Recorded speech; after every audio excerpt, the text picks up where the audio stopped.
Hello, xin chào các bạn đã quay trở lại với review 5 phút. Ở cuối tập 232, sau khi tiến lại gần Gia Lăng Quan, Đường Tam đã dùng chính sức mạnh của mình và tam xoa kích liền lúc tung ra 4 chiêu phá vỡ mảng lớn tường thành. Lợi dụng thời cơ này, toàn quân của Thiên Đấu Đế Quốc đã xông lên công thành, mà thể hiện mãn nhãn của học viên từ Nguyên Tố và các vị lão sư đã khiến Gia Lăng Quan thất thế. Chứng kiến một màn này, Bỉ Đông không khỏi tức giận.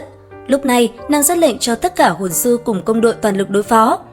Khỏi cần phải nói, chiến đấu ở thời điểm hiện tại đã được đẩy lên đỉnh điểm. Ngay lúc này đây, ở giữa trung tâm, tông chủ Phong Kiếm Tông đã xuất ra hồn kỹ của mình. Quang mang màu lam tỏa ra mãnh liệt trên kiếm khí đã đả thương vô số binh lính của Thiên Đấu Đế Quốc. Đây là nhân vật mà theo mình thấy sở hữu ngoại hình khá đẹp và còn xuất hiện ở trận đấu này, chứng tỏ hắn khá được tác giả ưu ái. Ở những trận trước, những tưởng hắn đã bay màu, nhưng không ngờ còn sống ra đến như vậy. Ở phía bên kia, nắm bắt được thời cơ, Đường Tam sau khi phóng ra 4 kích liên tục, hắn không có dừng lại mà ra hiệu cho kiếm đấu la xuất thủ. Vừa động, thất sắc kiếm quang mang đại thịnh hiện ra, so với kiếm của tên tông chủ Phong Kiếm Tông thì khí thế hơn nhiều.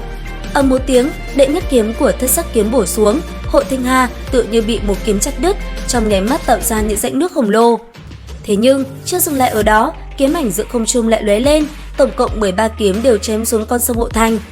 Phong hào đấu la 97 cấp toàn lực hiển lộ uy lực, sự chấn nhiếp kinh khủng của 13 kiếm này không chút nào kém hơn 4 kích của Đường Tam lúc trước.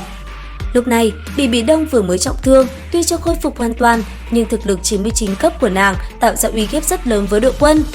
Ngay chính giữa trận hình cốt đấu la Cổ Rong là người tiến lên ngăn cản công kích của nàng. Hồn kỹ thứ tư, cốt ngục của vị phong hào đấu la này đã xuất ra. Nương theo đó, một con rồng xuất hiện, bầu trời ngay tức khắc trở nên u ám. Cốt đấu la nhiều năm ẩn nhẫn như vậy, lần này đối đầu chính diện với Bỉ Đông không khỏi khiến người xem mong chờ. So với kiếm đấu la thì Cổ Rong ít có đất diễn hơn, sự cải biên so với bản gốc cho thấy sự ưu ái của biên kịch dành cho nhân vật này. Khi công kích của ông phát động, cũng là lúc Bỉ Đông phóng ra uy áp của mình, hai lực va chạm trên không trung trong nháy mắt tạo ra những tiếng nổ lớn. Lúc này, ở phía bên kia, trong lúc Trần Tâm thu kiếm thì đồng thời Đường Tam lần thứ 5 phóng ra Hải Thần Tam xoa kích. Chẳng qua lần này, động tác của hắn ngay cả nhân mã song phương đều không khỏi có chút giật mình. Một kích lần này không phải lao về phía tường thành Gia Lăng Quan mà phóng thẳng xuống phía con sông Hộ Thành. Trên mặt Đường Tam lộ ra vài phần nhạo báng, ngón trỏ, ngón giữa, ngón áp út của tay phải đập vào ấn ký Hải Thần Tam xoa kích trên trán, tinh khí thần toàn thân trong nháy mắt tăng lên tới đỉnh điểm. Tay phải vung ra, ba ngón tay đặt trên trán chỉ về hướng Hồ Thanh Hà, một đạo kim quang cường hãn cô đọng lại trong nháy mắt bạo phát. Ngay sau đó, một hư ảnh to lớn xuất hiện sau lưng hắn, mang cỗ hơi thở uy áp mà thánh khiết khiến cho tất cả mọi người đều bị chấn nhiếp. Lúc này, hư ảnh kia như hòa làm một thể với Hồ Thanh Hà. 13 kiếm của kiếm đấu la khiến cho vô số bọt nước bắn lên, tựa như Hồ Thanh Hà sôi trào. Sau một khắc, Hồ Liệt Na từ trên thành nhìn xuống, vô cùng kinh hãi, chứng kiến Hồ Thanh Hà ở trước Gia Lăng Quan, không ngờ đã hoàn toàn biến thành màu kim sắc. Tay phải Đường Tam phất một cái về hướng phía trước, một đạo kim quang và nước thoát ra. Hải Thần Tam xoa kích lúc trước đang ngập vào trong Hộ Thanh Hà, tỏa ra ánh sáng màu vàng kim thần thánh, dựng thẳng đứng lên giữa không trung. Dưới sự khiếp sợ đến trợn mắt há hốc mồm mà nhìn của mọi người, nước sông trong Hộ Thanh Hà trong nháy mắt đã trở nên cuồng mãnh sôi trào, trong phút chốc áp thẳng xuống Gia Lăng Quan. Sóng lớn ngập trời, đại lượng binh lính bình thường bị nước đập thẳng xuống dưới tường thành Gia Lăng Quan, cuốn vào bên trong.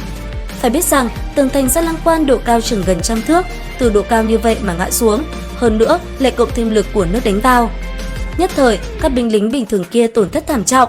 Hơn nữa, Đường Tam dốc hết sức tập trung lực lượng, khống chế nước đổ ập sâu vào tường thành, đã đánh tan sự uy hiếp rất lớn của cự nỏ thủ thành. Sóng dữ quá đi, chỉ còn lại không 1/3 cự nỏ.